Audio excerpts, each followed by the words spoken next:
क्षयोक्षम किसे कहते हैं ये हमने देखा था। सुनाएंगे कोई परिभाषा क्षयोक्षम की? बोले आशा।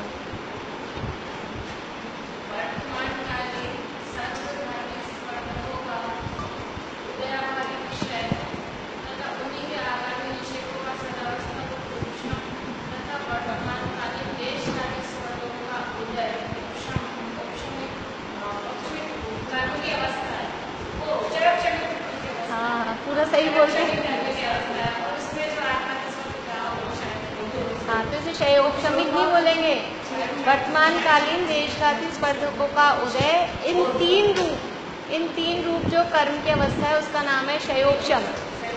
क्षयोक्षम कर्म की अवस्था का नाम है क्षयोक्षम, और उस समय जीव के जो भाव होते हैं उन्हें क्षयोक्षमिक भाव कहते हैं। और कौन सुनाएंगे?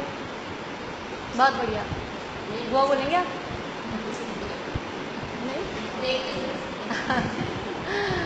और कोई नहीं? सरोज आंटी?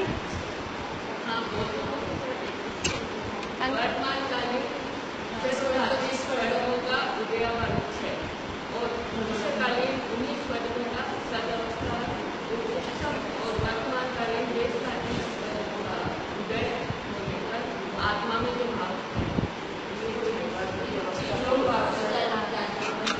कोई बात नहीं, वो डायरेक्ट भाव बता दें। बोलेंगे आप? बोलिए। वर्तमानकालीन सर्वघाती स्पर्धकों का उदयाभावी है, और उन्हीं सर्वघाती स्पर्धकों का आगामी काल में होने वाले अवस्था रूप उपशम, और वर्तमानकालीन देशघाती स्पर्धकों का उदय, और इन तीनों के रूप में जो उस समय जो भाव होते हैं उनको हम औपसमिक भाव कहते हैं। औपसमिक नहीं, क्षयोक्षमिक भाव कौन से कहते हैं उन्हें? हाँ इस और उस अवस्था को उसको क्षयोक्षम, इस ऐसी जो कर्म की अवस्था हो रही है उसको बोलते हैं क्षयोक्षम, और उस समय जीव के जो भाव हो रहे हैं उन्हें क्षयोक्षमिक भाव। बोलोगे अंशिका? नहीं, आप बोलेंगे?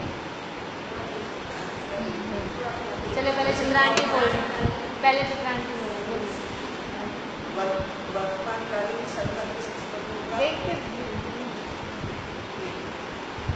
देख के तो सब तैयार है बोलने को।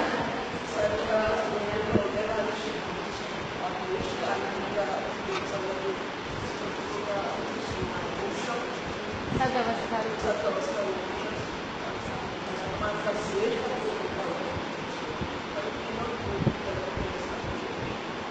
और क्षयोक्षमिक भाव, तो उस समय जीव के जो भाव होते हैं उन्हें क्षयोक्षमिक भाव कहते हैं। बोलिए।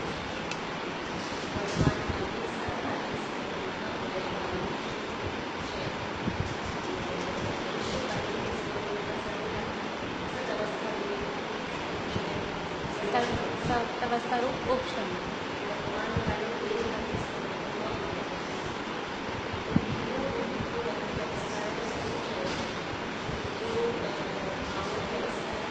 क्षयोक्षमिक भाव कहते हैं। बोलिए।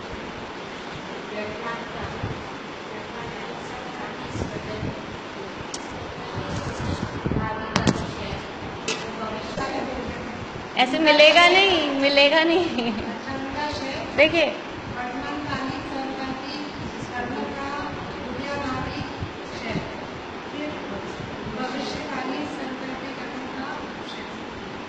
सद अवस्था रूप उपशम, हाँ देशघाती का उदय, कर्मों की जगह स्पर्धक होगा। देखिए जो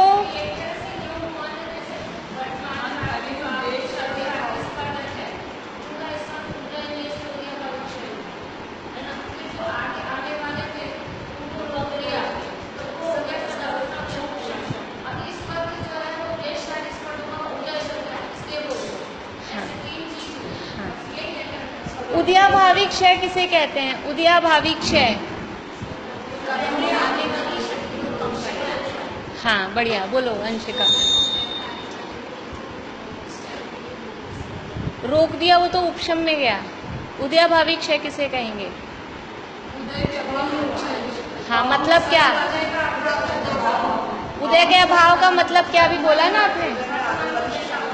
उनकी शक्ति को कम करना, मतलब उसकी शक्ति थी सर्वघाती पने की। सर्वघाती पने में कौन कौन सी शक्तियां थी? कौन कौन से टाइप के होते हैं? शैल, अस्थि और दारू का बहुभाग। ऐसी जो तीव्र शक्ति वाले जो कर्म थे वो थे सर्वघाती स्पर्धक। तो उन सर्वघाती स्पर्धकों का क्या? उदयाभावी क्षय। मतलब उनकी जो इतनी ज़्यादा पावर थी, इतना मतलब पावरफुल जो वो थे, उनकी शक्ति को कम कर दिया, उनकी शक्ति को देशघाती बना दिया। मतलब कि क्या कर दिया कि देशघाती बना दिया, यानी कौन सी रह गई उनकी पावर? दारू का एक भाग और बाकी लता। तो वर्तमान कालीन सर्वघाती स्पर्धकों का उदयाभावी क्षय, मतलब वर्तमान में अभी इस समय में जो शैल, अस्थि और दारू बहुभाग जैसी तीव्र शक्ति वाले कर्म आने वाले थे, तीव्र अनुभाग वाले कर्म उदय में आने वाले थे, उनकी शक्ति को का जो सर्वघातीपना था वो सर्वघातीपना खत्म कर दिया। हाँ, तो उनका सर्वघातीपना खत्म कर दिया, यही हो गया उनका उदयाभावी क्षय। जो उनकी क्वालिटी थी सर्वघातीपना, उस क्वालिटी को खत्म कर दिया, तो उनका हो गया उदयाभावी। इसलिए वो खत्म हो गए, वैसे खत्म नहीं हुए, वो देशघाती रूप कन्वर्ट होके आएंगे। हाँ, उस समय तो वो, अब जो उस समय उनकी इतनी तेज पावर थी, वो इतना, मतलब इतनी गाढ़ी चाशनी थी कि उसमें आपका एक गिलास दूध पूरा मीठा हो जाता, और उसकी पावर में हमने एक गिलास पानी मिला दिया तो वो चाशनी की पूरी पावर, अब उस एक गिलास पानी में फिर से एक गिलास दूध डालो तो भी दूध का सारा बिगड़ जाएगा, बनेगा ही नहीं वो। तो ऐसे उसकी पावर को, शक्ति को, जो उसका स्वभाव था, जो काम करना उसको था, वो काम करने लायक हमने नहीं छोड़ा। तो वर्तमान कालीन जो सर्वघाती स्पर्धक हैं उनका उदयाभावी क्षय, मतलब उनका सर्वघातीपना खत्म कर दिया, देशघाती में बदल दिया, ये कहलाया उदयाभावी क्षय। लेकिन ये जो देशघाती में बदले हैं वही वर्तमान में देशघाती में आ रहे हैं, अकेले वही नहीं है, ये तो बदल के और आ रहे हैं, और जो देशघाती है वो और आ रहे हैं। ऐसा नहीं अकेले बस अब ये देशघाती हो गए तो यही आ गए। हाँ, अब भविष्य में जो सर्वघाती स्पर्धक थे ये तो थे वर्तमान कालीन की शक्ति को हमने खत्म कर दिया, सर्वघातीपना खत्म करके उनको देशघातीपना उसमें ला दिया। अब जो भविष्य में आने वाले थे सर्वघाती, बाद में आने वाले थे, वो कहीं जल्दी नहीं आ जाए, क्योंकि वो भी जल्दी आ सकते हैं, बाद वाले भी जल्दी आ सकते हैं। नॉर्मल स्थितियों में जो बाद में आने वाले कर्म हैं वो भी लाइन तोड़ के, रिश्तेदार कोई मिल जाए बीच में तो वो अपना पैसा दे के टिकट बीच में ले सकते हैं। तो बाद में आने वाले कर्म भी जल्दी में आ सकते हैं, नॉर्मल। अभी नहीं हुई सदावस्था, अभी तो बता रहे हैं, इसको कहते हैं उदीर्णा। वो बाद में आने वाले भी जल्दी आ सकते हैं, ऐसा हो सकता है। तो अभी वाले को तो आपने बना दिया देशघाती, अभी वाले तो अब सर्वघाती नहीं आ रहे, लेकिन बाद वाला कोई आ गया तो जल्दी कूद के, बाद में आने वाला ऊपर जो है वो कूद के जल्दी आ गया तो हमने उसको वहाँ पर रोक दिया, स्टैचू कर दिया, पॉज कर दिया। उसका नाम है सद अवस्था रूप उपशम, कि भविष्यकालीन उन्हीं स्पर्धकों का सद अवस्था रूप उपशम, की भविष्य में आने वाले जो सर्वघाती स्पर्धक हैं उनको रोक दिया हमने। आप नहीं आ सकते हो, बैन है आप पे, रोक देते ना। अभी कल इलेक्शन थे तो पुलिस रोक देती, आगे नहीं जा सकते। उदीर्णा नहीं हो रही, उदीर्णा नहीं हो रही, उदीर्णा किसे रोक दिया हमने। उदीर्णा हो जाएगी जब तो आई है, फिर तो फिर क्या मतलब रहा। अभी नहीं आने चाहिए हमारे उदय में। तो अभी कोई सर्वघाती वर्तमानकालीन भी नहीं आ रहा, और भविष्य में आने वाला कोई भी सर्वघाती भी अभी नहीं आ सकता, उनको हमने रोक दिया। तो अब क्या बचे? वर्तमानकालीन देशघाती स्पर्धक। अब किसी का उदय तो आएगा ही, सारों को ही रोक देंगे तो फिर खत्म ही हो जाएगा। तो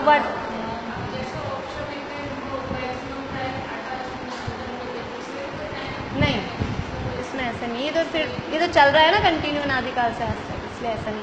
मतलब इसमें भी दो टाइप के हैं। अब ये शैव क्षमिक भाव, एक शैव क्षमिक भाव ऐसे हैं जो अनादिकाल से चल रहा है, और एक जो श्रद्धा संबंधी वो नए प्रकट होंगे, उसमें थोड़ा फर्क है दोनों टाइप में। अभी पहले ये समझ में आ गया उदयाभावी क्षय। मेरे हिसाब से भले ही आप बोल पा रहे हो और नहीं बोल पा रहे हो, लेकिन समझ में आ गया होना चाहिए इनको छोड़ के। अब वो आए नहीं थे इसलिए वो बात अलग है, लेकिन इनको जल्दी आ जाएगा समझ में। तो ये 3 चीजें समझ में आ गई अंशिका? उदयाभावी क्षय, सदवस्था रूप उपशम और वो उदय, ये 3 रूप कर्म की अवस्था को बोलते हैं क्षयोपशम। और इस समय जो जीव के भाव होते हैं उसे क्षयोपशमिक भाव कहते हैं।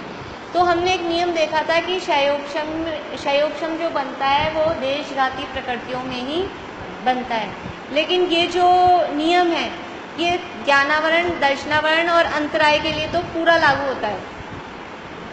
देखो क्षयोपशम कौन से कर्मों में बनेगा? 8 कर्मों में से कितने कर्मों में क्षयोपशम बनेगा?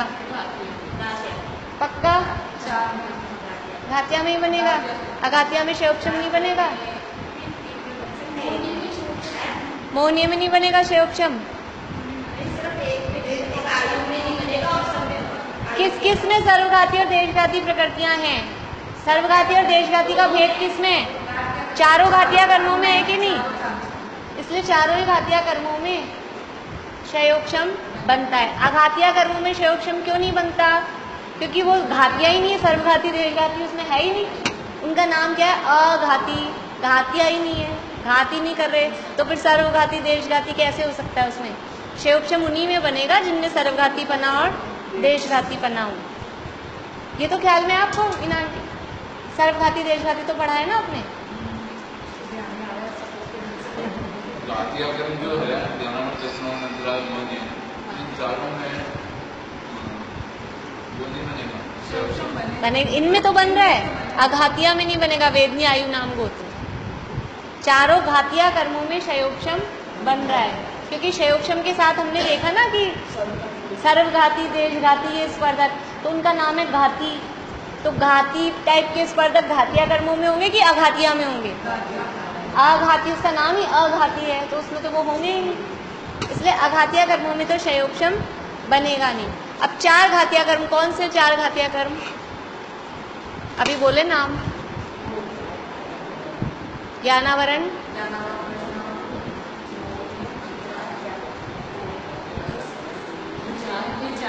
ये 4 ही है। और कौन से? ये 4 हो गए। आप और बोल रहे थे ना। ये 4 हैं घातिया कर्म। इनमें से ज्ञानावरण, दर्शनावरण और अंतराय, इन तीनों में तो जो हमने नियम लिखा है ना कि जिनमें देशघाती प्रकृतियों में ही क्षयोपशम बनता है, एक नियम लिखा था आपने, क्षयोपशम देशघाती प्रकृतियों में ही बनता है, क्योंकि देशघाती प्रकृतियों में ही दोनों टाइप के स्पर्धक होते हैं। ये नियम लिखा हुआ है सबके पास? लिखा है, मैं सबने लिखा उसमें क्षयोपशम देशघाती।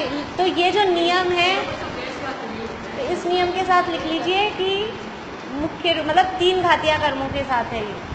मोहनीय में ये नियम पूरा लागू नहीं पड़ेगा, हाँ, लेकिन 3 घातिया कर्मों के साथ ये नियम पूरा लगेगा। अंतराय, ज्ञानावरणी, दर्शनावरणी और अंतराय 3 घातिया कर्मों के साथ तो ये नियम पूरा लागू पड़ेगा।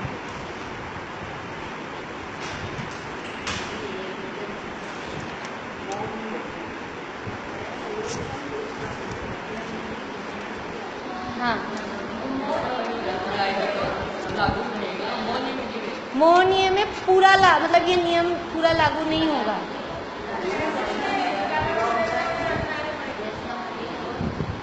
में पूर्णतः लागू पड़ेगा,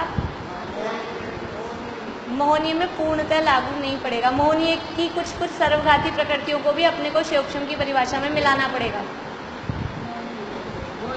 पूर्णतः लागू नहीं होता, पूर्णतः लागू नहीं होता।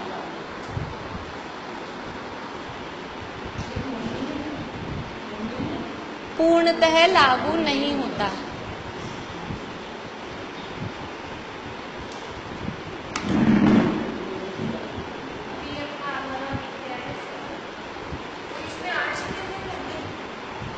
अभी मैं आपको बताती हूँ, आपको समझ में आ जाएगा।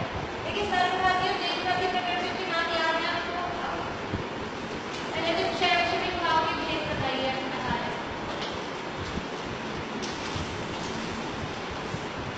मार्केट थोड़ी ना आया।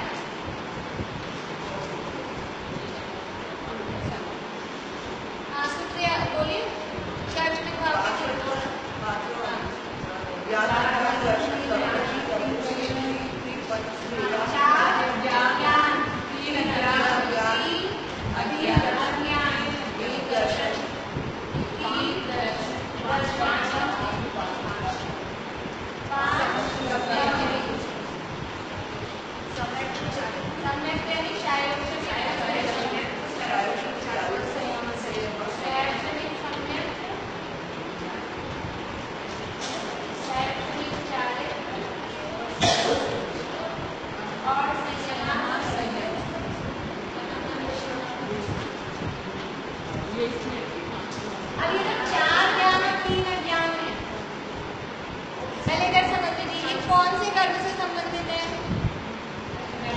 4 ज्ञान और 3 अज्ञान। इधर देखिए कौन से कर्म से संबंधित है? कौन से कर्म से संबंधित है? ज्ञानावरण।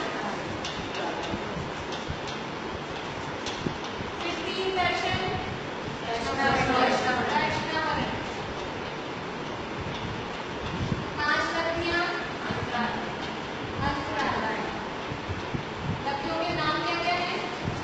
नाम लोगों को वो अंतराय के कहते हैं ना, इसलिए वो अंतराय। अभी ये शैक्षणिक सम्यक, शैक्षणिक चारित्र और संयमा संयम है। सम्यक जो शब्द कौन से कर्म से रिलेटेड है? दर्शन होगी, चारित्र चारित्र होगी, और संयमा संयम ये भी चारित्र होगी। मतलब ये तीनों संबंधित हो गए मोहनीय। अभी जो हमने देखा कि क्षयोपशम लगता है 4 घातिया कर्मों में, चारों घातिया कर्म आ गए, ठीक है। अब ये 4 ज्ञान कौन से हैं? ज्ञान ज्ञान घातिया घाती नहीं होंगे, कर्म होते हैं घातिया कर्म। तो ज्ञान पूछ रही हूँ, ज्ञान कौन सा? श्रुत अति और अनवय। इनसे संबंधित कर्म कौन से हैं? अति ज्ञानावरण, श्रुत ज्ञानावरण, अति ज्ञानावरण, केवल ज्ञानावरण। तो ये जो चारों ज्ञानावरण है, अति ज्ञानावरण, श्रुत ज्ञानावरण, अति ज्ञानावरण और अनवय, ये चारों सर्वघाती है कि देशघाती है? केवल ज्ञान नहीं है इसमें, 4 ज्ञान। कौन से 4 ज्ञान? अति, श्रुत, अति और अनवय। ये चारों, और ये चारों के आवरण, मति ज्ञानावरण।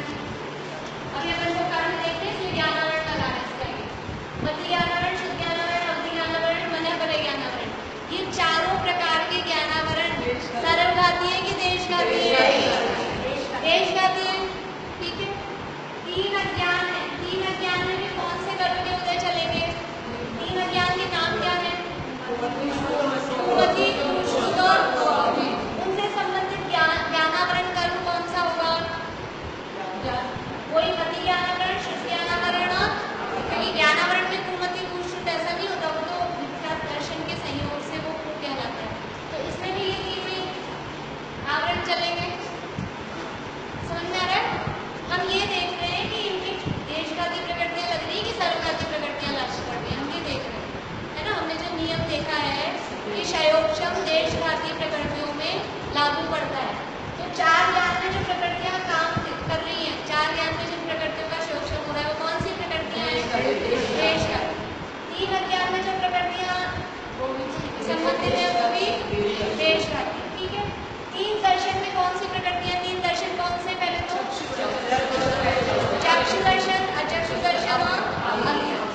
इनसे संबंधित कर्म कौन से हैं? चक्षु दर्शनावरण, अचक्षु दर्शनावरण और अभिदर्शन। ये तीनों भी सर्व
मति ज्ञान और शुद्ध ज्ञान अभी हमको प्रकट है, मतलब हमारे क्या है कि जो मति ज्ञानावरण और शुद्ध ज्ञानावरण के वर्तमान कालीन सर्वघाती स्पर्धक हैं, उनका तो है उदयाभावी क्षय। अभी हमको ये ज्ञान हो रहा है, हमको शब्द समझ में आ रहे हैं, हमको बातें समझ में आ रही है, तो ऐसा इस समझ को रोकने वाला जो मति ज्ञानावरण या शुद्ध ज्ञानावरण कर्म था, जिसको रोक सकता था, उनके सर्वघाती स्पर्धकों का उदयाभावी क्षय। और ऐसे ही सर्वघाती स्पर्धक जो भविष्य में उदय में आ सकते हैं, उनका सदवत्सर उपशम है। और वर्तमान में देशघाती का उदय चल रहा है, तो देशघाती का उदय चल रहा है, तो हमको थोड़ा समझ में आता है, थोड़ा उदय थोड़ा क्या है, देशघाती के उदय का मतलब यही है कि वो पूरा घात नहीं कर पा रहे, कुछ उदय है, मतलब फुल फ्लैश ज्ञान तो किसी को भी नहीं है। फुल फ्लैश ज्ञान तो भले ही मतलब अभी देशघाती का वर्तमानकालीन सर्वघाती का नहीं है, भविष्यकालीन सर्वघाती का भी नहीं है, लेकिन देशघाती का उदय है ना, तो कुछ समझ में आता है, कुछ नहीं आता है। समझ में आ जाता है, बोल नहीं पाते हैं, ऐसा होता है ना। और जैसा का जैसा मैं बोल पा रही हूँ, वैसा का वैसा एक शब्द को भाव वो है कि हम स्पर्धक बोल रहे हैं लेकिन भूल जाता है कुछ और। ये ऐसा जो हो रहा है ना, ये क्षयोपशम के कारण हो रहा है। क्षयोपशम का मतलब है परफेक्ट दशा नहीं है, कुछ मिक्स रूप है, कुछ होता है, कुछ आ रहा है, कुछ नहीं आ रहा है। तो हमारे ऐसा अभी क्षयोपशम चल रहा है।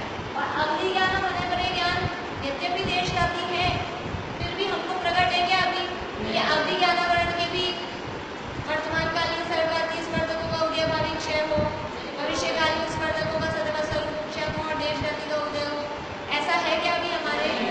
क्यों नहीं है? तो फिर क्या है? अभी अवधि ज्ञान और मनोपरि ज्ञान हमको प्रकट नहीं है, इसका मतलब क्या है कि इन दोनों के सर्वघाती स्पर्धकों का पूरा उदय चल रहा है, देशघाती का उदय, इसलिए हमको बिल्कुल भी प्रकट दो टाइप के है ना। अगर देशघाती वालों का उदय आएगा तो ज्ञान प्रकट होगा, और अगर सर्वघाती वालों का उदय आ जाएगा तो ज्ञान प्रकट नहीं होगा।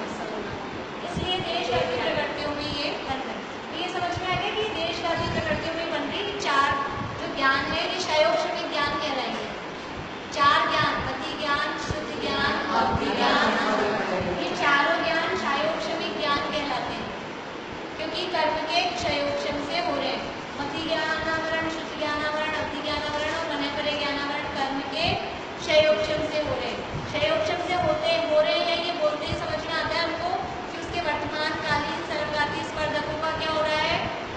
उदयाभावी क्षय। भविष्यकालीन उन्हीं स्पर्धकों का क्या हो रहा है? और वर्तमानकालीन देशघाती स्पर्धकों का उदय, ये हो रहा है, इसलिए ये है क्षयोपशम।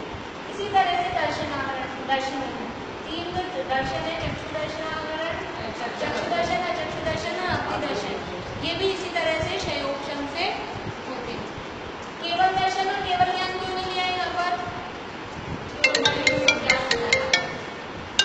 केवल ज्ञान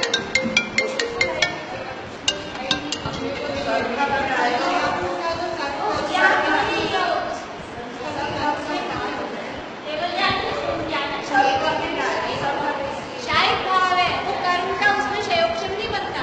केवल ज्ञान में क्षयोपशम नहीं बनेगा, केवल ज्ञानावरण कर्म का कभी भी क्षयोपशम नहीं होगा, वो केवल ज्ञानावरण कर्म का पूरा क्षय हो। अभी क्या चल रहा है? उस केवल ज्ञानावरण कर्म का पूरा उदय चल रहा है, इसलिए हमें केवल ज्ञान बिल्कुल भी प्रकट नहीं है।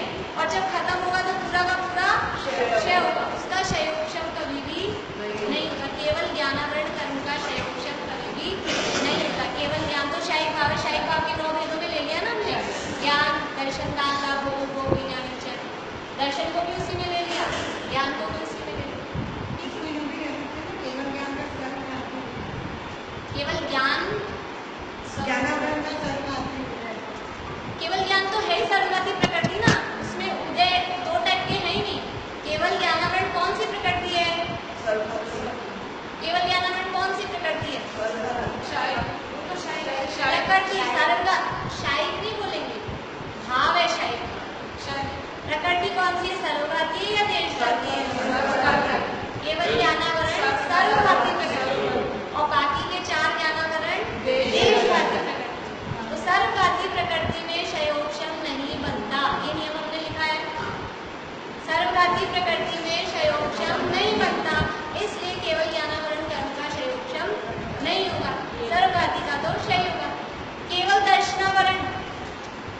दर्शनावरण जो प्रकृति है कि नहीं, केवल दर्शन वो कौन सी है, सर्वघाती की सर्वघाती, इसलिए उसमें भी क्षयोक्षम नहीं बनेगा, उसका भी पूरा क्षय होगा। ठीक है। और 5 जो ये अंतराय के भेद है, ये तो सारे के सारे ही देशघाती, इनका हमेशा क्षयोक्षम रहता है अनादि काल से लेकर आज तक। ये 3 आवरण कर्म है, ये 3 घातिया कर्म है, ज्ञानावरण, दर्शनावरण और अंतराय। अनादि काल से लेके आज तक कभी भी ऐसा नहीं हुआ कि इनके सर्वघाती स्पर्धकों का पूरा उदय आ जाए, सारे के सारे सर्वघाती का। कभी भी इनके देशघाती स्पर्धकों का, जैसे अवधि ज्ञान होने पर ज्ञान का तो हो सकता है कि पूरे के पूरे सर्वघाती स्पर्धकों का उदय हो रहा है ना अभी, लेकिन मतिशुद्ध ज्ञानावरण का या चक्षु दर्शनावरण का या अंतराय का, इनकी 5 और ये 4, इनके पूरे के पूरे सर्वघाती स्पर्धकों का उदय आ जाए, यानी जरा सा भी ये ज्ञान, ये दर्शन और ये वीर्य थोड़ा भी हमारे प्रकट नहीं हो, ऐसा नहीं होता। कुछ ना कुछ ज्ञान निगोदिया जीव भी है, निगोदिया जीव भी है तो उसकी मतिशुद्ध ज्ञानावरण का पूरा उदय है क्या? निगोदिया जीव के भी क्या चल रहा है, मतिशुद्ध ज्ञानावरण का क्षयोक्षम ही चल रहा है। भले अब उसकी बहुत कम ज्ञान है, हमारे बहुत ज्यादा ज्ञान है, लेकिन वो क्षयोक्षम में कम ज्यादा है कि उसके जो देशघाती का उदय है वो कितने का उदय है, उसके ज्यादा उदय है, हमारे कम उदय है, ऐसा हो सकता है। लेकिन बिल्कुल ही ज्ञान प्रकट नहीं हो, ऐसा नहीं हो सकता। इधर के लोगों को समझ में आ रहा है कि मेरा चेहरे से दिख रहे, नहीं समझ में आ रहा है। दर्शन पे अभी पूरा आवरण है, केवल दर्शन पे, केवल दर्शन पूरा, जो सर्वघाती प्रकृति है वो उस गुण का पूरा घात करती है, अपने रिलेटेड गुण का। जो सर्वघाती प्रकृति है उससे रिलेटेड सर्वघाती प्रकृति केवल दर्शनावरण है ना, केवल दर्शनावरण सर्वघाती प्रकृति, उससे रिलेटेड गुण कौन सा है, केवल दर्शन। केवल ज्ञानावरण सर्वघाती प्रकृति है, उससे रिलेटेड गुण कौन सा है, केवल ज्ञान। अकेला ज्ञान नहीं, केवल ज्ञानावरण से रिलेटेड है केवल ज्ञान, केवल दर्शनावरण से रिलेटेड है केवल दर्शन। 5 निद्राएं, पांचों की पांचों निद्राएं कौन सी प्रकृतियां हैं, उनसे रिलेटेड क्या है, जागृत अवस्था। मतलब निद्रा किसका घात कर रही है, वो हमारी जागृत अवस्था का। जब नींद आती है तो जगा रहता है क्या, जागृत अवस्था का, चाहे हल्की आ रही हो चाहे गहरी आ रही हो, कोई सी भी आ रही हो, वो जागृत अवस्था का घात करती है ना। तो निद्रा का अपोजिट है, निद्रा से रिलेटेड है जागृत अवस्था, तो वो हमारी जागृत अवस्था का पूर्ण घात करती है, इसलिए निद्रा सर्वघाती प्रकृति है, उसको भी यहाँ नहीं लिया।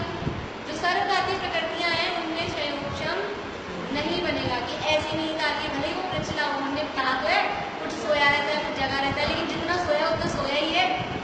वो कहने की बात है कि हल्की नींद है इसलिए, पर वो जितना सोया उतना सोया ही है, वो नींद ही है उसको, अभी तो निद्रा नाम दिया उसको। ये समझ में आया, मैं ये इसलिए कि आपको कंसेप्ट क्लियर हो गया इसलिए ये चीज़ समझा रही हूँ, रटने की जरूरत नहीं पड़ेगी। ये जहाँ जहाँ देशभक्ति प्रकृतियाँ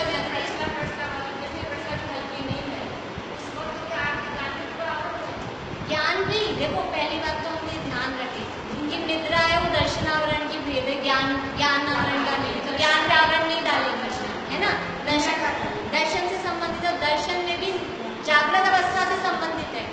जिस समय नींद आ रही होती है, निद्रा का काल होता है, उस समय भी दर्शनोपयोग तो चलता है, जो सामान्य अवलोकन है वो तो चलेगा, चक्षु दर्शन चलेगा, लेकिन वो हमारी जागृत अवस्था का पूर्ण घात करती है। निद्राएं कोई सी भी हो, पांचों में से कोई सी भी निद्रा हो, वो हमारी जागृत अवस्था का पूरा घात करती है, इसलिए वो सर्वघाती है। दर्शन का या ज्ञान का घात नहीं कर रही है, जागृत अवस्था का। हाँ, वो दर्शनावरण में साथ में डाला है उसको, बाकी उसको ज्यादा संबंध नहीं दर्शन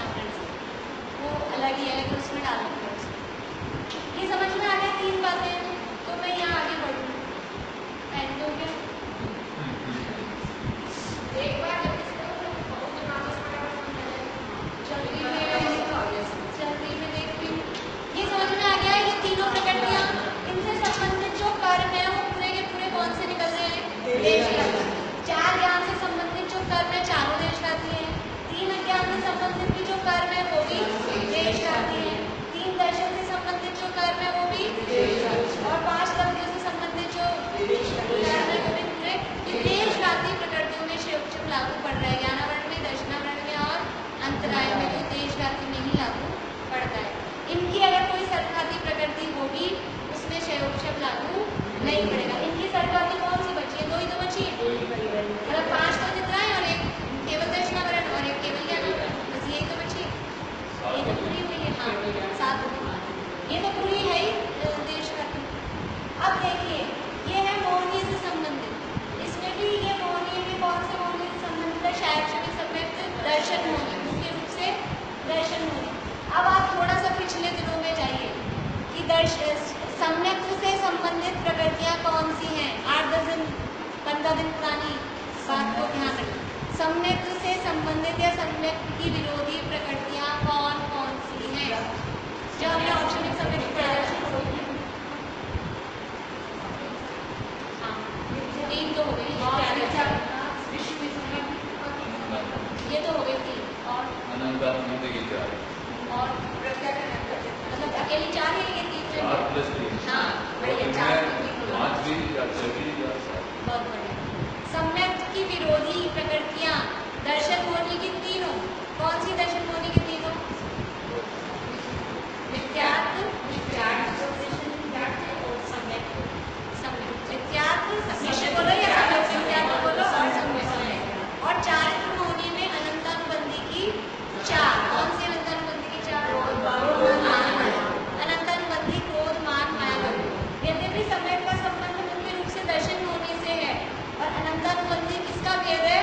चारित्र मोहनी का, लेकिन वो हमेशा जो दर्शन मोहनी के साथ ही रहता है तो चारित्र मोहनी की बेटी, लेकिन हमेशा अपनी ताई जी के साथ ही रहती है तो दौरानी की बेटी, लेकिन हमेशा वो जेठानी के साथ ही रहती है, उसी के साथ जाती है, उसी के साथ आती है, उसी के साथ मरती है, उसी के साथ जीती है तो इसकी मतलब भेद तो है चारित्र मोहनी का, लेकिन रहता किसके साथ है? हमेशा मिथ्यात्व दर्शन मोहनी के साथ। तो सम्यक्त से संबंधित 7 प्रकृतियां हैं। मिथ्यात्व, सम्यक्त मिथ्यात्व,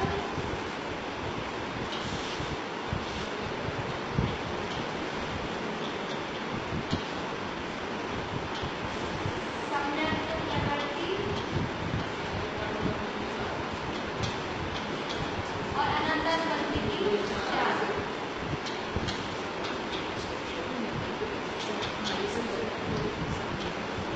अनंतानुबंधी की 4, ठीक है, ये 7 प्रकृतियां हैं। अब इनमें से आपको बताना है सर्वघाती और देशघाती। मिथ्यात्व कैसी है? जिनको याद नहीं है वो अपना खोल के देख सकते हैं, जहाँ आपने चार्ट बनाया सबकी कॉपीज में आपका तो है चार्ट खुला है। मिथ्यात्व कैसी है? पक्का अंशिका? मिथ्यात्व सर्वघाती। सम्यक मिथ्यात्व सम्यक प्रकृति देशघाती। इधर मिल रहा है बराबर? सम्यक मिथ्यात्व कौन सी है? सम्यक मिथ्यात्व सर्वघाती और सम्यक प्रकृति देशघाती, ठीक है। ये 2 है सर्वघाती मिथ्यात्व और सम्यक मिथ्यात्व में सर्वघाती और सम्यक प्रकृति है। और अनंतानुबंधी की 4, अनंतानुबंधी की 4 सर्वघाती। पक्का या सुन के बोलो कि देख के बोलो? देख के आशा आंटी पीछे। अनंतानुबंधी की 4 कैसी है? सर्वघाती की देशघाती? कहाँ है आपका? बनाया नहीं? क्यों नहीं बनाया? चलिए कोई बात नहीं। मिथ्यात्व और सम्यक मिथ्यात्व में सर्वघाती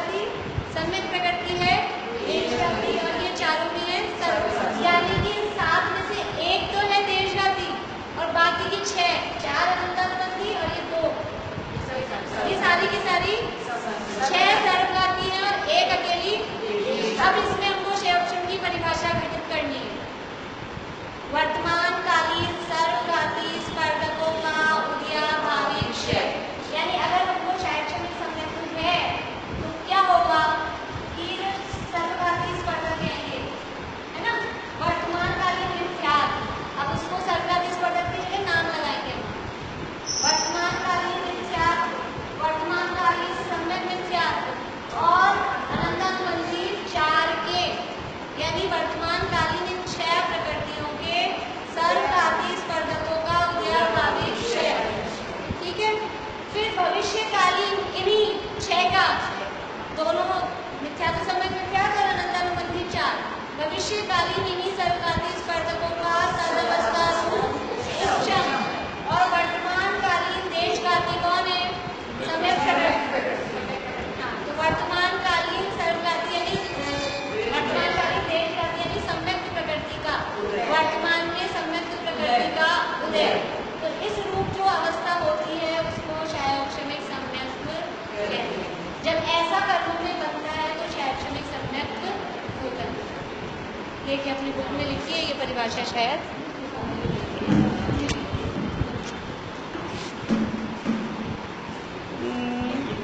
नहीं, एक मिनट में बता रही हूँ। क्षयोक्षमिक सम्यक का पहले ये पीछे आ गया इसका 91 पेज पे आ गई इसकी डेफिनेशन। देखिए 91 पेज पे सबसे नीचे की तीसरी लाइन से देखिए, मिल गया 91 पेज। जब वे क्षयोक्षमिक भाव को सम्यक दर्शन पर घटित करते हैं तो क्षयोक्षमिक सम्यक दर्शन का स्वरूप इस प्रकार होता है। देखिए मिथ्यात्व, सम्यक मिथ्यात्व तथा अनंतानुबंधी क्रोध, मान, माया और लोभ, इन 6 ये 6 कैसी हैं? सर्वघाती। इन 6 सर्वघाती प्रकृतियों के सर्वघाती स्पर्धकों, इस के बाद आप लोग वर्तमानकालीन और लिख लीजिए तो थोड़ा परिभाषा से जुड़ जाएगा। सर्वघाती प्रकृतियों के बाद में एरो लगा के वर्तमानकालीन इतना लिख लीजिए। इन 6 सर्वघाती प्रकृतियों के वर्तमानकालीन सर्वघाती स्पर्धकों का उदयाभावी क्षय। ठीक है, समझ में आया यहाँ तक अपनी परिभाषा से? फिर इन्हीं 6 प्रकृतियों, यही 6 की 6 कौन सी है? सर्वघाती है। इन्हीं 6 प्रकृतियों के आगामी यानी भविष्यकालीन आगामी निषेकों का सदवस्था रूप उपशम और सम्यक्त प्रकृति नामक देशघाती प्रकृति का उदय रहते श्रद्धा गुण की जो निर्मल अवस्था होती है, मतलब ये जीव का जो भाव हो रहा है, क्योंकि हमें क्षयोक्षमिक भाव बताना है, ये तो हो गया कर्मों में, वर्तमानकालीन सर्वघाती स्पर्धकों का, भविष्यकालीन का, देशघाती का उदय, ये जो हुआ ये तो कर्मों में हुआ। ऐसा रहते हुए जीव के श्रद्धा गुण की जो निर्मल अवस्था होती है, क्योंकि सम्यक्त्व से संबंधित गुण कौन सा है? श्रद्धा गुण। सम्यक्त्व यानी श्रद्धा गुण। तो श्रद्धा गुण की जो निर्मल अवस्था होती है उसे क्षयोक्षमिक सम्यक दर्शन कहते हैं। ये क्षयोक्षमिक सम्यक दर्शन की परिभाषा है। जितना भी समझ में आया हो कल हम रिपीट करेंगे। फिर हाँ, बना के लाना आप लोग। जगह कुछ भी नहीं लिखना है, सबसे ऊपर वाली जो लाइन है ना, हाँ मतलब श्रद्धा गुण मतलब जीव का भाव है।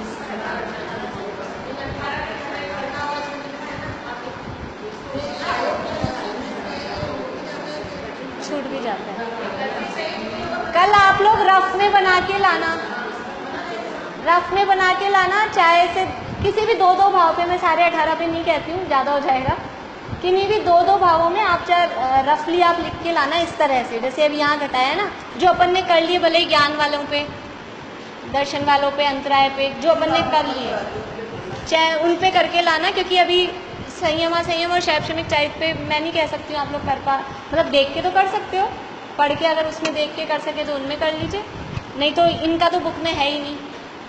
तो आप कुछ ऐसे डेफिनेशन की, जैसे अपन ने बता दिया ना कि मति और शुद्ध ज्ञानावरण के कर्म के वर्तमानकालीन सर्वघाती स्पर्धकों का उदयाभावी क्षय, उन्हीं के भविष्यकालीन स्पर्धकों का सदवस्था रूप उपशम है, और वर्तमानकालीन मतिशुद्ध ज्ञानावरण कर्म के देशघाती स्पर्धकों का उदय। ऐसी अवस्था होने पर अभी मतिशुद्ध ज्ञानावरण का क्षय उपशम, इस तरह से, या फिर अवधि ज्ञान पे, मन परिज्ञान पे, या दर्शनों पे, किसी भी 2-2 पे बना के लाना। आप लोग रफली लिख के लाएंगे आप लोग तो बोल पाएंगे। मतिशुद्ध एक साथ ही रहते ना, अलग भी बना सकते हैं लेकिन वो रहते ही इकट्ठे हैं। हाँ, अंतराय की अलग अलग, पूरे भी सर्वघाती स्पर्धकों का ही